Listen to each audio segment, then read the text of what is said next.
Birthday पार्टीसाठी gas फुगे लिफ्टमधून येतात आणि 3 सेकंदात भयंकर घटना घडते। व्हिडिओ समोर येतो। विषय काय आहे चला सविस्तर जाणून घेऊया। नमस्कार, मी विकास गायकवाड। तुम्ही पाहताय इंडिया स्टार 9 आवाज जनतेचा। गोरेगाव येथे एका रहिवासी इमारतीच्या लिफ्टमध्ये भयंकर घटना घडली। बर्थडे पार्टीसाठी वापरण्यात येणारे गॅस फुगे एक फुगे विक्रेता लिफ्टमधून घेऊन जात असताना अचानक भयंकर स्फोट झाला आणि त्या लिफ्टमध्ये 3 जण जखमी झाले। या घटनेचा सीसीटीव्ही फुटेज देखील समोर आला आहे।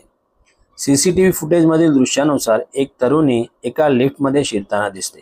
तिच्या हातात एक सुटकेस आहे। तिच्या मागोमाग एक फुगा विक्रेता गॅस भरलेले फुगे एका भल्या मोठ्या पिशवीमधून घेऊन जात असताना दिसतो। त्या पाठोपाठ एक आणखी मुलगा लिफ्टमध्ये येतो। लिफ्टचा दरवाजा बंद होणार तितक्यात मोठा स्फोट होतो। त्यात लिफ्टमध्ये 3 जण जखमी झालेले दिसतात। तिघही लिफ्टमधून बाहेर आले। तरुणीच्या हातात असलेले सुटकेस त्या लिफ्टमध्येच राहिली। सुटकेसचं बाहेरील आवरण जे आहे ते वितळलेलं दिसतं। यावरून स्फोटाची तीव्रता किती असेल हे लक्षात येते। समोर आलेल्या माहितीनुसार या घटनेनंतर गोरेगाव पोलिसांनी गॅस फुगे विक्रेत्यावर गुन्हा दाखल केला आहे।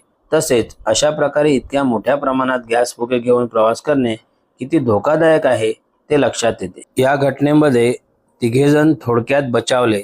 अशी घटना कुठेही घडू शकते, त्यामुळे जनतेला जागरूक करण्यासाठी हा व्हिडिओ जास्तीत जास्त लोकांपर्यंत शेअर करा।